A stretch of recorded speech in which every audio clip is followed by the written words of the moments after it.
Hello, everyone. I'd like to welcome you to the Wilson Center and to this discussion today of the UK elections. The UK elections on July 4th brought about the much predicted change from 14 years of Conservative government to a Labour government under Sir Keir Starmer.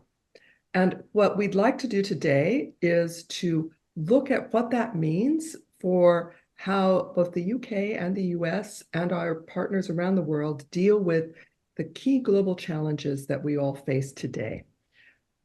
Joining me today for this discussion are two of the Wilson Center's absolute best of the best. They're experts not only on the UK, but also on Europe and the transatlantic relationship. I'll start by introducing Baroness Catherine Ashton, who was the European Union's first High Representative for Foreign Affairs and Security Policy from 2009 to 2014. She came to the job having served as the first woman Commissioner for Trade in the European Commission and also the first woman British European Commissioner.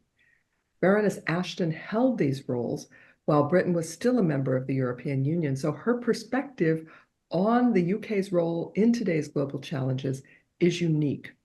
She is a life peer in the British House of Lords and a former nominee for the Nobel Peace Prize. The Wilson Center is very fortunate to have Kathy, as she prefers to be called, as a distinguished fellow here at Wilson. Also joining us today is former Ambassador Philip Rieker, who is the chair of Wilson's Global Europe program. He retired from his 30-plus year career as a diplomat in early 2023, having been an acting Assistant Secretary of State for Europe and Eurasia, the Secretary of State's Senior Advisor for Caucasus negotiations, and also Ambassador to North Macedonia, among many other titles that I could give him. Important for this discussion, Phil was the interim ambassador to the United Kingdom from 2021 to 2022 at a really critical juncture in our bilateral relationship with Britain. So Kathy and Phil, thank you so very much for joining us. And thank you for letting me call you by your first names, because in fact, I don't want anyone writing in saying that you are, violating all the protocol rules. So, Kathy, I am going to start with you because Keir Starmer is going to be here in Washington this week. I mean, he no sooner gets the job than he's got to get on a plane and travel, because it's the NATO 75th anniversary summit here in Washington starting tomorrow. What message will he want to send to the alliance? And what can you tell us about Labour's approach to defense and security issues in this critical moment? Well, thanks, Robin. It's lovely to be joining you and to be joining Phil. I think the most significant message has already been sent, in that the Defence Secretary, John Healey, someone we know well at the Wilson Centre, is currently in Ukraine. He arrived there almost immediately on being given the job. And his message was very clear to President Zelensky, to the armed forces, to everyone he met, that not only would Britain remain a steadfast ally and friend to Ukraine, but it would speed up the receipt of everything that had been promised by the previous government, but which was taking time to be delivered, and that commitment would continue. Within that is also very firmly an understanding of the importance and value of NATO. John has spent time talking to people at NATO in Brussels, and I think in all of his conversations stateside and in Europe, he's made it completely clear that this is a really important part of the relationship with the US, but also in terms of the broader questions of security and defence. You'll also know that the Prime Minister, as he now is, Keir Starmer, has said quite categorically, first and most important responsibility is security and defence of our country, and to do that with our allies. So the messages he will be bringing to NATO will be not just business as usual, the continuity and strength of the relationship with NATO will continue, but a determination to ensure that it grows and develops and is core and fundamental to the way in which this government will operate.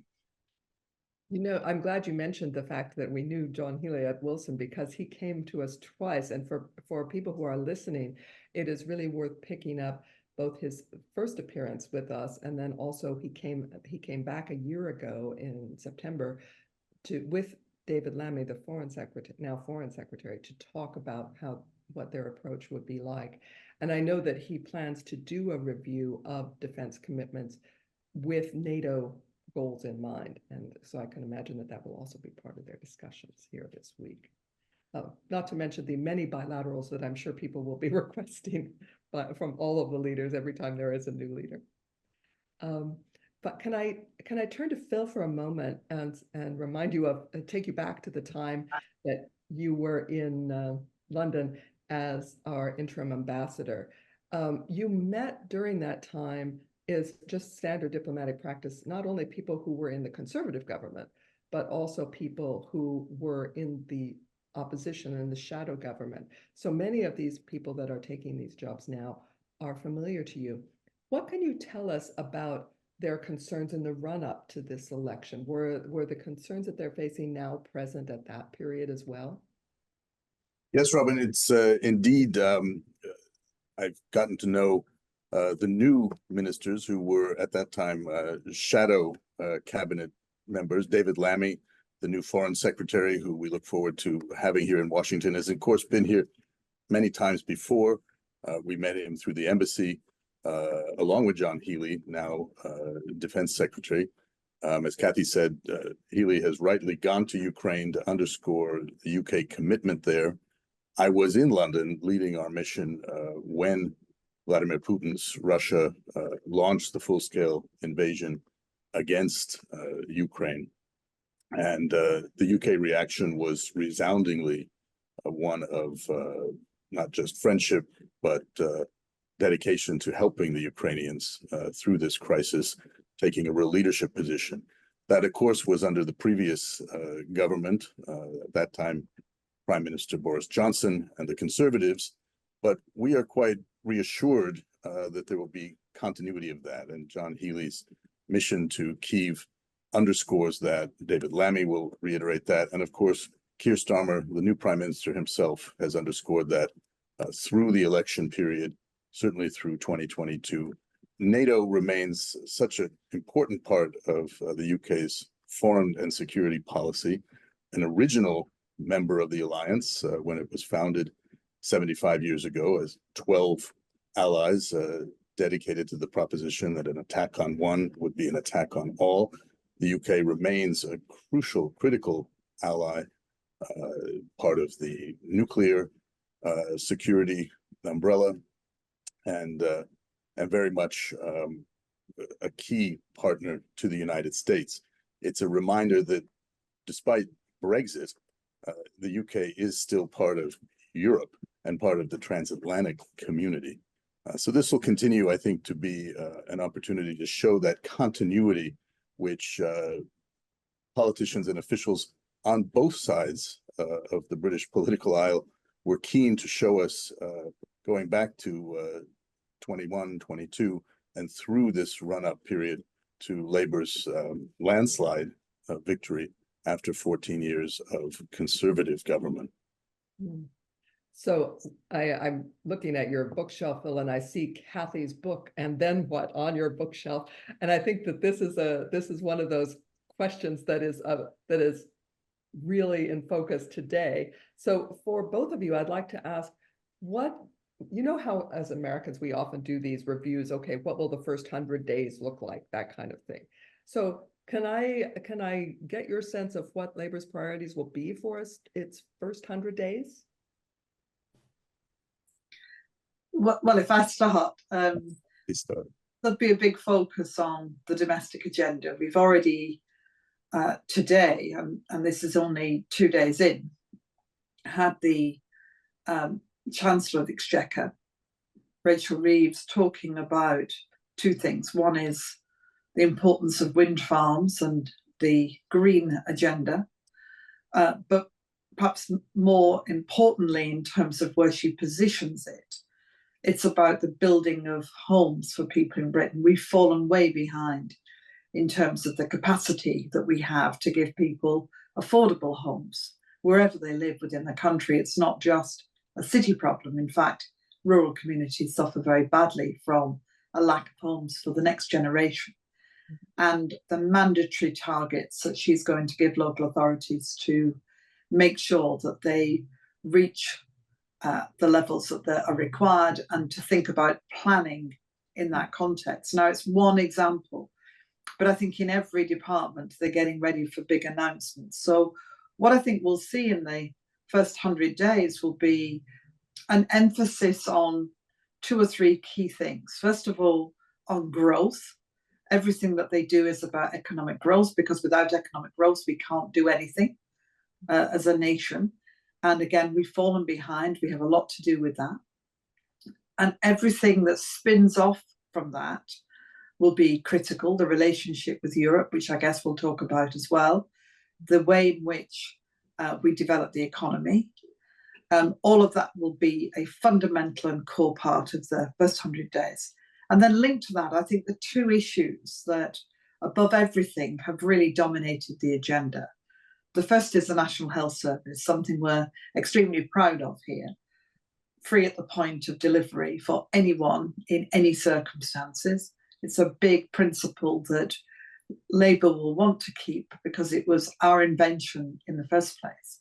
But to do that, we have to modernise to tackle the underlying problems the NHS has, partly because of older people. We've all got older and we're willing to live longer, and therefore we have more complex needs, but also simply a lot to be done in terms of both funding, which is important, but actually also how it delivers, how you use the different parts of the health service and so on. That's going to be a big part. And then the other one, of course, is immigration, an issue that for many, many countries is right at the core of people's belief about what's happening to them. Falling living standards often get equated with people taking jobs, people taking homes. The truth, of course, is not like that.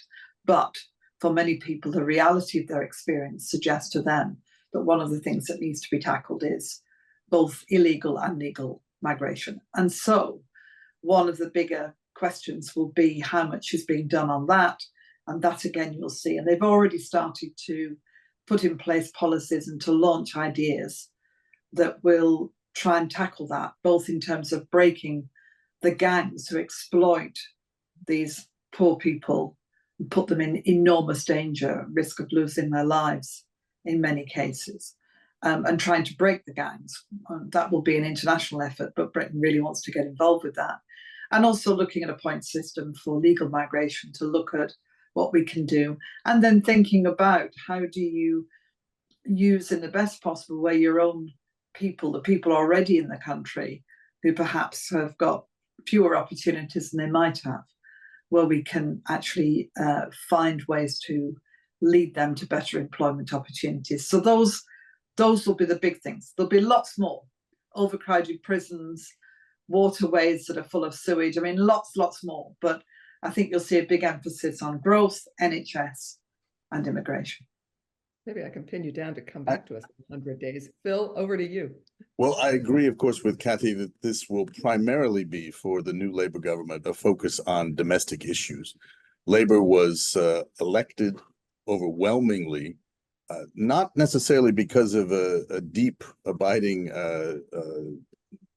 love for Labour, but rather a complete distrust and disgust, frankly, with the Conservatives after 14 years of government, 5 prime ministers, a series of scandals, antics, gaffes that I found even in 22 living in London had just brought people to the point where they were disgusted, the feeling that everything was broken, as Kathy described, and that these great challenges exist. The economic challenge will be priority number 1 in what is undoubtedly going to be a short honeymoon period for Keir Starmer. He has run a campaign that was very disciplined, not promising things that he couldn't deliver, and he will focus on rebuilding the economy. Some of that, of course, is very much because of Brexit, where the UK lost its largest market by leaving the European Union.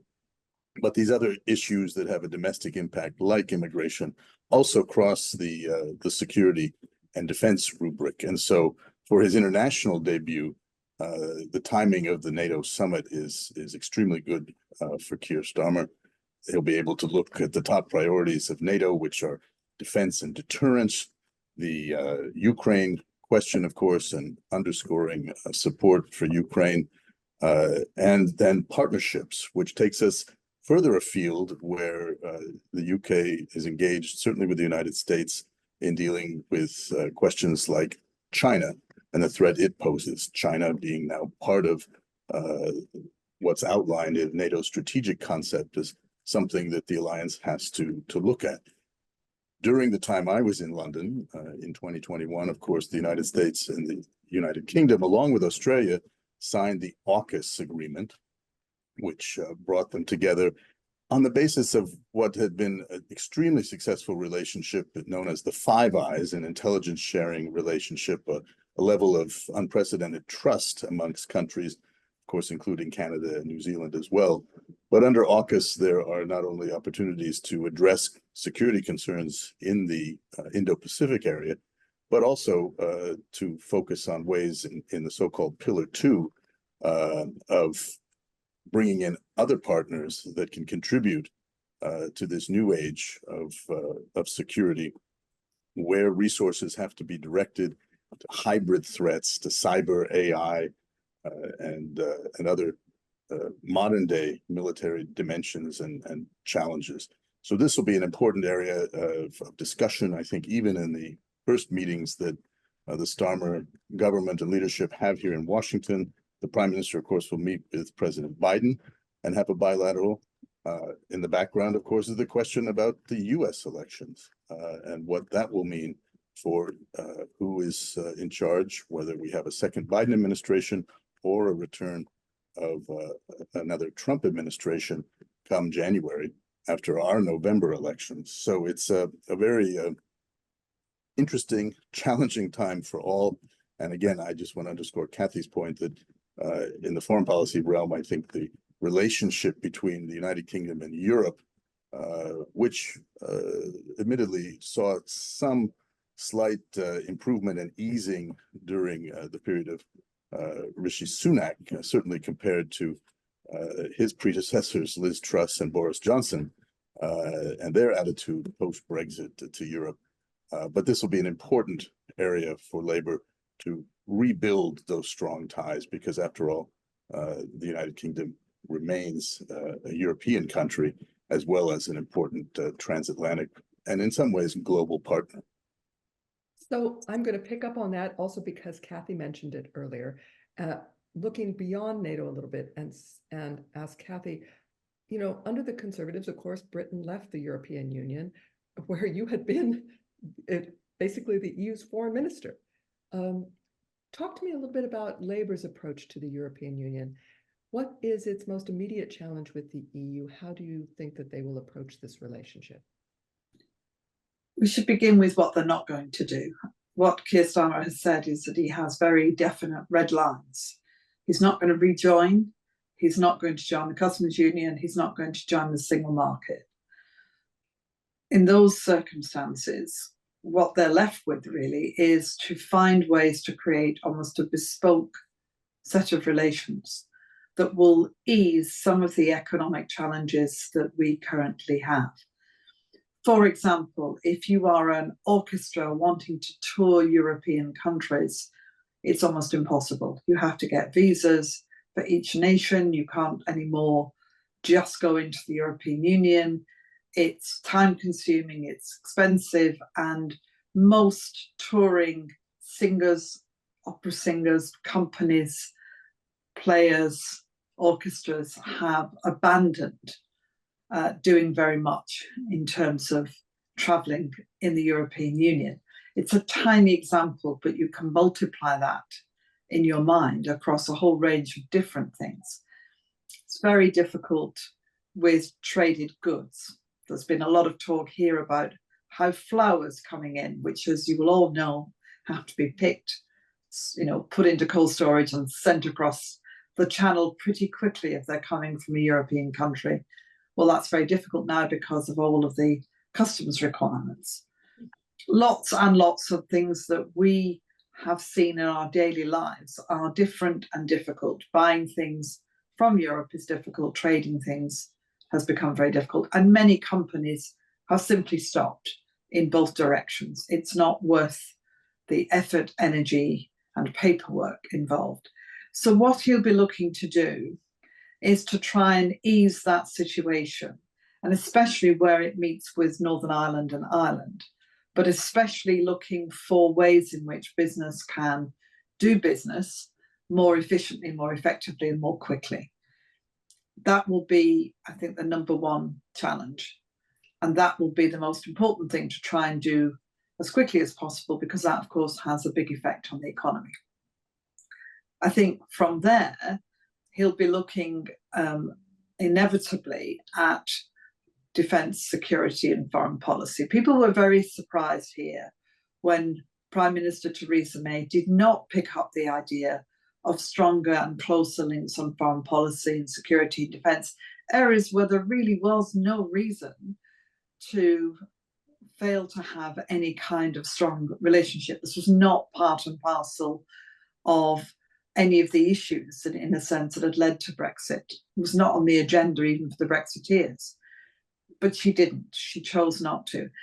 And I know that there are particular circumstances where Britain is not part of EU missions as it's been in the past, simply because they can't work out how not to wear the EU badge on their uniform. It comes down to that level of determination by the previous governments not to engage with Europe. All of that nonsense, and I think it is nonsense, needs to go, because we need collaboration on our security, defence, and foreign policy issues if we're going to solve any of them, and if we're going to be a strong partner to the US, and if we're going to be a strong player in NATO, and in, as you described it, in a global arena. So all of these things will be part of, I think, a package of different elements that they'll be looking to try and deal with over the next period. It will be a big part of the push, as I've said, because of economic growth, but also because of the importance of building on these relationships and sorting out these problems. Bill, do you have anything to add here from your perch, having looked across Europe so often in these roles that you had that were multidimensional? Well, indeed, I mean, Europe itself is going through great challenges right now. We see the French elections, where the sudden surprise announcement of elections called by President Macron seem to be headed for an historic and for some very ominous victory by the far right. That then was pulled back in the second round of the elections, and now we have this unique situation where you have the left coalition leading with Macron's party and supporters in second place. Of course, how will they form a government and coalition? These are questions that are being asked around and across the continent. And of course, here on this side of the Atlantic as well. Keir Starmer has set out with his Labour Party government to address first and foremost economic issues at home, as Kathy said, to restore growth. That's going to be critical, just as President Biden focused on major legislation like the Inflation Reduction Act, the CHIPS Act, the infrastructure projects to get the US economy back on foot. The argument being, I think quite soundly, that no nation, let alone the United States or the United Kingdom, can lead and play a global role until they have their own house better in order. So it will be a very intense focus period requiring, I think, key messaging and real solid leadership, hopefully missing some of the drama, certainly that we saw in the UK over the last several years. People are just tired of that. They want to see stability. They want to feel hope. And they certainly were calling for and are getting change. Mm. So because we're focusing on global challenges, I want to turn to at least one area. And Kathy, I want to look particularly at the developments in the Middle East and North Africa and how that affects the interests both of the UK and of Europe. among the elections that have happened in the last month, which are so many, it's practically hard to keep up with them and the results, was in fact an election in Iran where a reformist candidate just won the country's presidential election over this hardline rival. And I know that these terms have a variety of meanings, but that's the characterization. Kathy, you negotiated the Joint Comprehensive Plan of Action with Iran's leadership during the time that you were in office as the High Representative for Foreign and Security Policy. What can we expect from the new UK government when it comes to its Middle East policy? Well, I think we'll obviously have to wait and see how the government in Iran plays out. As you rightly say, reformist means lots of things in lots of different countries.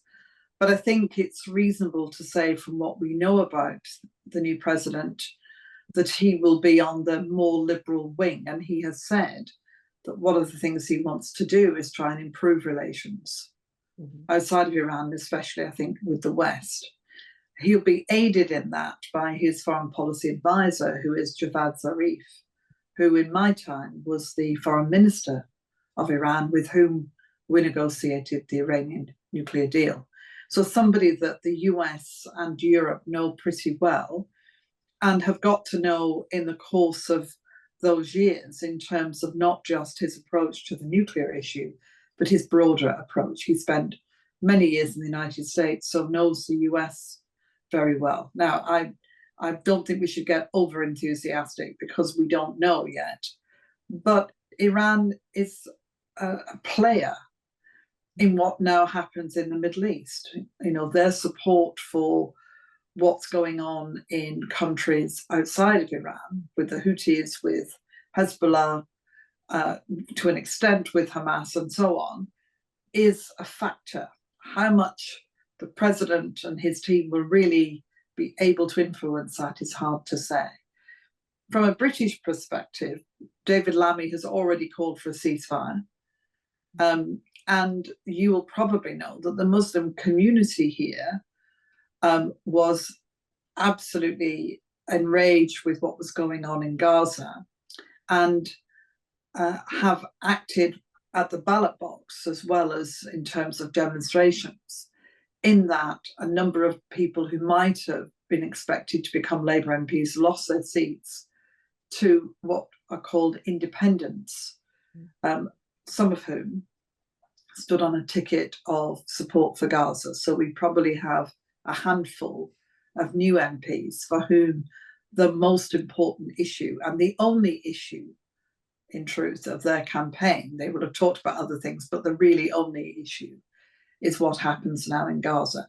And that's unusual for this country, but it just shows a couple of things. It shows how disaffected those people, those communities were with mainstream politics, because they put that issue above everything that concerns them directly. And it's not just a protest vote, it's a vote because they feel that their people have been abandoned. And that, of course, sets up all kinds of issues for the Jewish community in Britain too, who have felt very uneasy, frightened, worried, concerned for months, and will be worried about what this means about the polarization of communities, when actually what we need to do is bring people together to try and find a solution. So I think what you'll see in terms of the foreign policy in the Middle East will be determination to support Israel, determination to support the Palestinian people to a homeland of their own. The two-state solution will be uppermost in their minds, to want to work with countries in the region, and to be mindful and looking for ways in which perhaps a change in regime in Tehran gives not necessarily the British, but gives other countries in the region, not least Saudi Arabia, an opportunity to perhaps develop a slightly different relationship, all of which in the way that, you know, the domino effect can have an effect on what happens in the region. So interesting. I want to come to you, Phil, on a different part of the world, and not, which is not to limit anybody's ability to weigh in at any point, because Phil, you talked about AUKUS and the importance of that arrangement for the work that we do in the Indo-Pacific. Can you tell us a little bit about how you see this this working, and whether this is a region where we can do more together? I'll come back to you, Kathy, with that same question as well. But I'm going to give Phil since Phil raised AUKUS after all, I'm giving him the lead on it. Well, indeed, it's important to note, underscore perhaps, that AUKUS is not a new alliance or a formal institution like NATO is. It is rather an agreement, a partnership designed to, in the first instance, help Australia to build the new generation of submarines and other defense equipment they require, mostly focusing on the threat from China, which is real and demonstrable. We see it in the South China Sea. We see it certainly in the rhetoric coming from China. And the UK can play a role in that. The UK has traditionally had, of course, very strong relations with Australia. The Australians look still to London for leadership, for partnership. And as I mentioned, the Five Eyes arrangement has been such a strong success. President Biden cited that when he was announcing that the US would join in this AUKUS, Australia, UK, US agreement to address newer defense challenges, both in the sense of geography, the Indo-Pacific, but also in the sense of technology, the domains that pose the greatest threats now, hybrid threats globally. I think, as Kathy mentioned, the fact that we're working with the UK in, say, the Red Sea, dealing with the Houthis. Of course, there's an Iranian connection there that has threatened global supply chains, many just recovering from the disruptions of COVID, which, of course, had an impact in the UK as well as around the world. We can see that relatively minor breaches of sort of global security and the actions of even non-state actors can disrupt potentially trade flows through the Red Sea, into the Suez Canal, and through the Mediterranean. This can have great economic impact. So these are all factors that have to come together, and that we, as the United States, truly global power, have to balance. And we rely on the United Kingdom as a real partner for that. That's why I think the clear and open discussions between the UK and the US will continue. This is a relationship, if not special, is certainly essential, and historically so solid. We think of what we accomplished together in World War II to bring an end to the fascist threat, both in Europe, but also in the Pacific. And we are again at a moment where we have to think globally and not just focus on single theaters in terms of real defense, all of which is critical to allowing us to focus on domestic agendas like economy and prosperity. That, of course, was the magic of NATO and the institutions that were put together in the aftermath of World War II that built, certainly in the transatlantic space, an era of unprecedented security and stability, which allowed for tremendous growth, technological innovation jointly.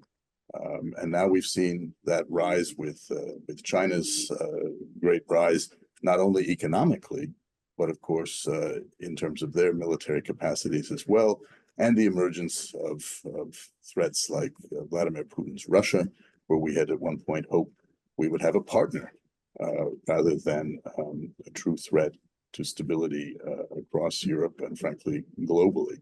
So all of these things are coming together at a time with a new government under Keir Starmer in the UK, needing to balance these critical domestic challenges, things like the Northern Ireland question that was much in the focus when I was leading our mission in London, great concern over the so-called Northern Ireland Protocol and how you managed what was a tremendous advance through the Good Friday agreements, the Belfast agreements and accords that brought peace to Northern Ireland. And again, with peace, security, stability, you can have real prosperity.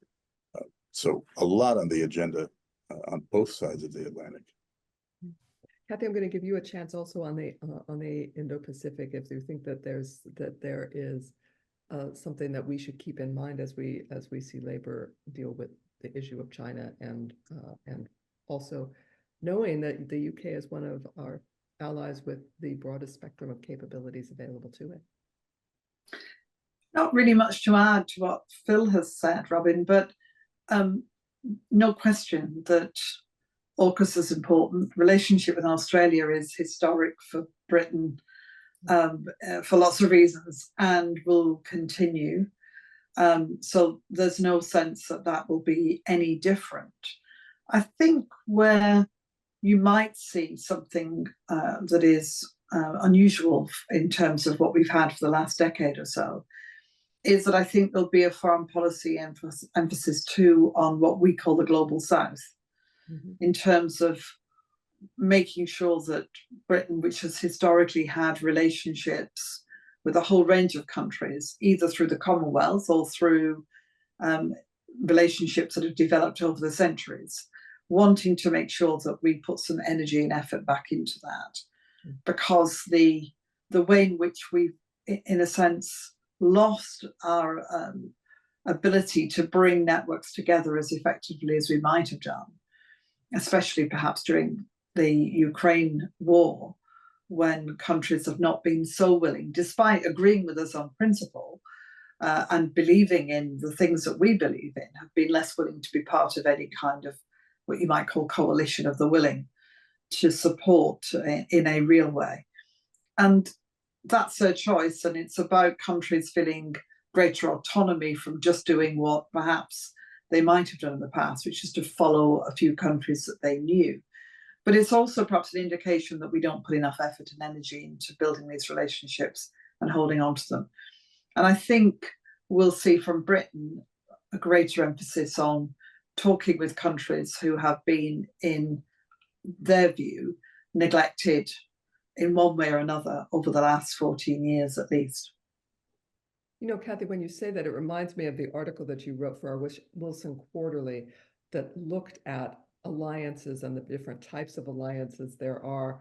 For those of you who are listening, do please look it up, because Kathy uses the example of yachts and tankers, and this is actually a very good way to think about the kind of diplomacy that we do these days in this sphere. So I will let you all find it on our webpage, and we'll post it to the page when we do this. I have a couple of final questions. One of them I really want to get to, and that is to be kind of specific about what the UK will be looking for from the US and from the Biden administration. And I ask this because I recall under the Conservatives, there was very much a wish to have an overarching bilateral trade agreement as they Brexited from their relationship with the EU.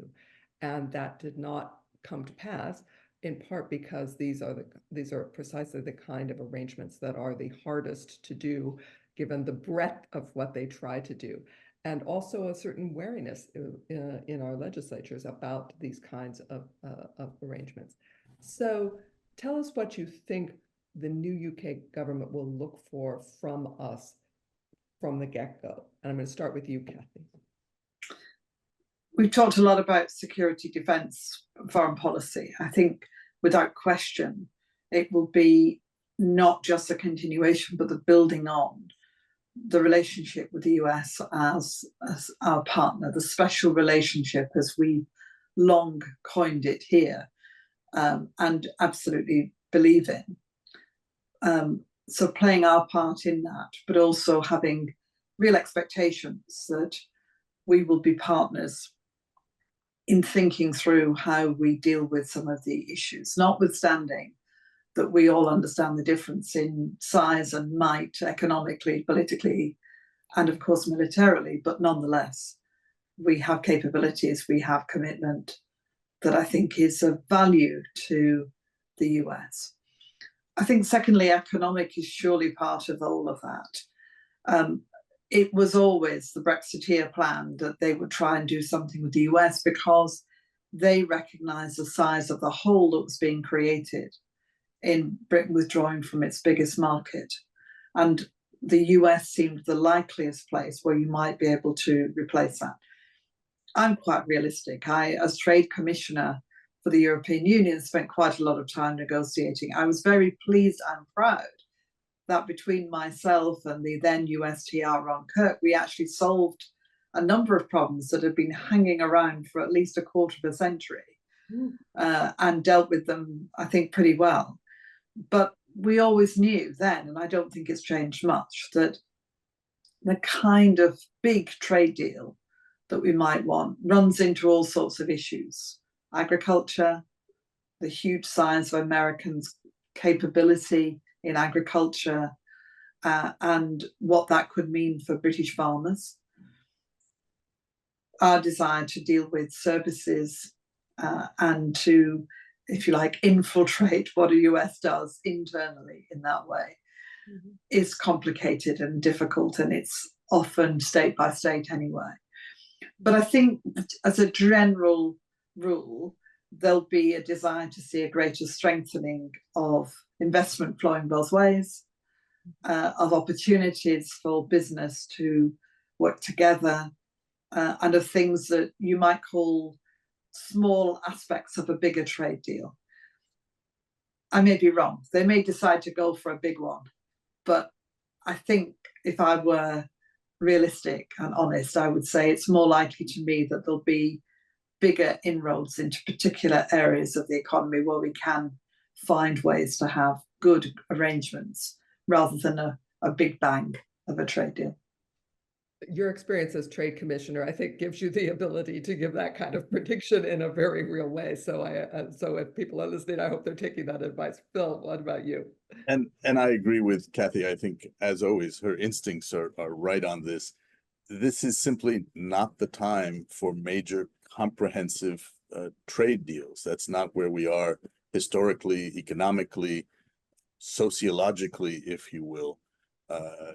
Joe Biden ran his campaign in 2020 after discussing with trade unions and their concerns about jobs, manufacturing in the United States. And I think this was reflected in the reluctance to move ahead and expend enormous time and resources necessary to negotiate these kinds of things. But rather, we'll see a continuation of perhaps sectoral agreements on specific areas. The UK, for its part, in the last couple of years, has focused on discussions with individual US states about opportunities there. I think there was a mandate from the conservative government at that time to reach out to every one of the 50 states and look for areas for direct cooperation there. You have to remember that regardless of what governments, plural, are in control, the US-UK economic relationship is some $300 billion a year. It's enormous, large investment flows in both directions.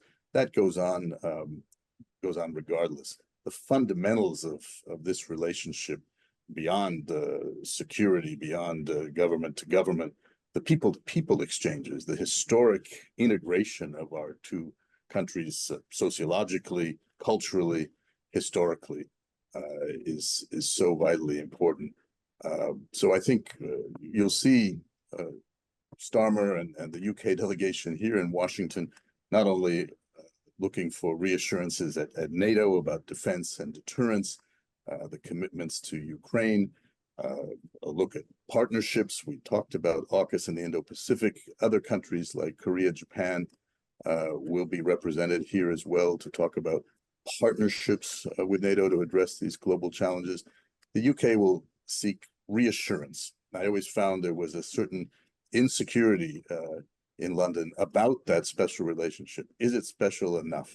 So they'll be looking for reassurance not only from President Biden and the Biden administration, the U.S. Congress, but also, of course, in outreach to what is, in other words, the opposition, the campaign of Donald Trump. And David Lammy is well positioned to listen to Trump campaign positions. We got through a relationship, U.S.-UK relationship under the previous Trump administration.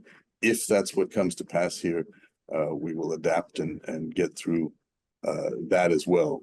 So my point again is that the relationship transcends all of these elements, but we have put in place, I think, under the new Labour government, an extremely capable and well-known to U.S. counterparts team of leaders at all levels to maintain the relationship and pursue that.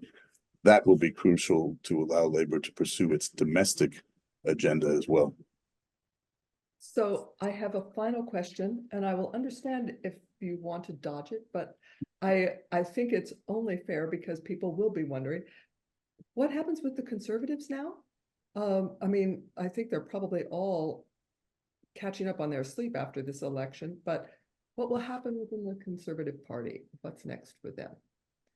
It's a good question, because I'm a believer that good government is also in need of effective opposition.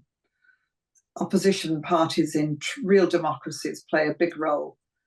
They are governments in waiting, or they should be looking to be governments in waiting, and they should be holding the government to account in the best sense of that word.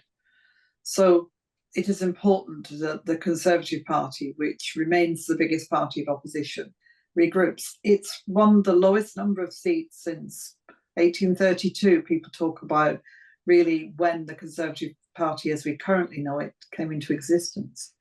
It has suffered a severe shock, and it has been shocked both by the fact that Labour has won such a big majority, bearing in mind that the share of the vote, the numbers who voted and the share of the vote is lower for Labour than it was under Jeremy Corbyn, in theory. And that's a function in part of the effort that was put into seats where Labour could win but wasn't guaranteed to win, and less effort put into seats that, if you like, were clearly going to be Labour. So there's probably a turnout issue as a consequence. But this was an election where the people wanted the Tories out. That was the overriding thing. And the reason they voted as they did in whatever constituency was to achieve that. So you have Liberal Democrats with 71 seats. They've not had that for ages, decades. And you have a number of independents I've described, and you have, of course, Nigel Farage and Reform with 5 seats, and you have the Greens with a couple of seats too. So you've got a very interesting mix. The Conservatives now have to decide what they do in terms of political direction. There are fundamentally 2 groups within the Conservative Party. There are the outward-facing, business-focused, trade-minded group of what you might call one nation Tories, is how they describe themselves. And then you have those who are much more concerned with Britain as a nation that is made up of different constituent parts, but is focused on itself. You might say a more inward-looking group. And they worry about different things, but they're not so much connected to what's happening in the world. Now, I'm stereotyping like mad, because lots of people have lots of different things. But, since Margaret Thatcher, who was the genius, really, of pulling those 2 sides together, she really did pull them both together. And it's often said here that when those 2 groups come together, the Tory party is unassailable. It will win, because it's such a strong connection of people right across the heart of Britain. But when those 2 break up, then the Conservative Party is in a degree of chaos. So what they've now got to decide is, are they going to go to the right? Are they going to take Farage on, if you like, on his own territory, on his own issues? Or are they going to pull to the centre? And there are very different views. So the first thing they will do is be thinking individually and in groups about that. And then they will look to elect a new leader, which is will be done through the MPs choosing 2 candidates in the end, to whittle it down to 2 candidates, the membership making the choice between the 2. And then once they've got a new leader, probably the direction, at least for the next couple of years, will be clearer. And then they will start to pull together, hopefully, in a positive way. But we shouldn't underestimate the challenge either, because if the party moves significantly one way or the other, you're likely to see some people saying, well, I don't want to be that, and moving across to either other parties or simply giving up on it altogether. So rebuilding is going to be quite a process. But having said all of that, after Labour lost with Jeremy Corbyn in 2019, worst result for us for a very long time, you know, everyone said it will take Keir Starmer at least a decade to build the party. And it took him 3.5, 4 years in circumstances that were never easy, but to come back with this enormous landslide, nearly as big, only 7 or 8 seats less than Tony Blair won in 1997. Okay, you've given us another election to watch within the Conservative Party, and I think I'm going to have to leave it there because we're about out of time. So I want to thank our guests, Baroness Catherine Ashton, Ambassador Philip Rieker, for joining us for this discussion. I think we all go into the day and the NATO summit week much more enlightened about where the new UK government is. So I thank you for that. And let's try and come back at 100 days, shall we, and see where we are with that. Thank you very much indeed, and to our team at Wilson who are behind the scenes. Thanks, Robin. Thank you.